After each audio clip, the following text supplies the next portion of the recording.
Iran says its armed forces mistakenly launched 2 surface-to-air missiles at a Ukrainian passenger jet that crashed with 176 people on board earlier this month, its first acknowledgement of the precise number of rounds fired at the airliner.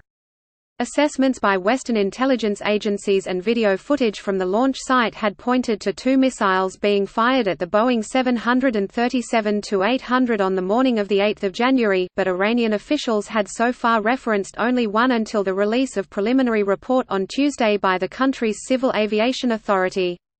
The black boxes recovered from the aircraft were still to be examined and could remain so for the time being, the report said. Iranian flight crash investigators lacked the technology to download data from the aircraft's black boxes and had asked the U.S. National Transportation Safety Board and its French counterpart for assistance, but neither had so far responded positively, it said.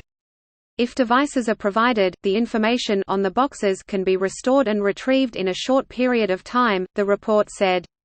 Ukraine has made repeated requests for Iran to send the black boxes to Kiev for analysis, which an Iranian aviation official was quoted agreeing to do on Saturday, before contradicting himself in remarks carried by state-run media outlets 2 days later. Canada, which lost 57 citizens on board the flight, has called for France to handle the investigation. The report said Russian-made Tor M1 missiles were launched at the Kiev-bound Ukraine International Airlines jet shortly after it took off from Tehran at 6:12 am local time.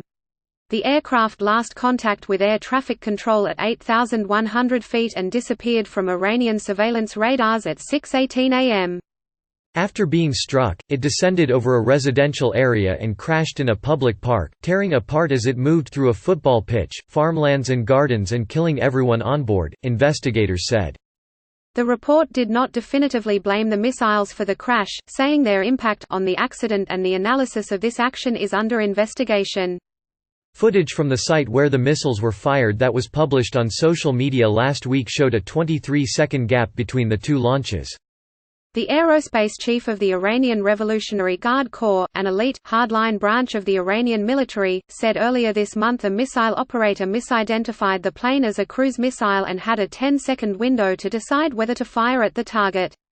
Under such circumstances, he decides to make that bad decision, he engages, the missile is fired, and the plane is hit, Ali Hajizadeh said.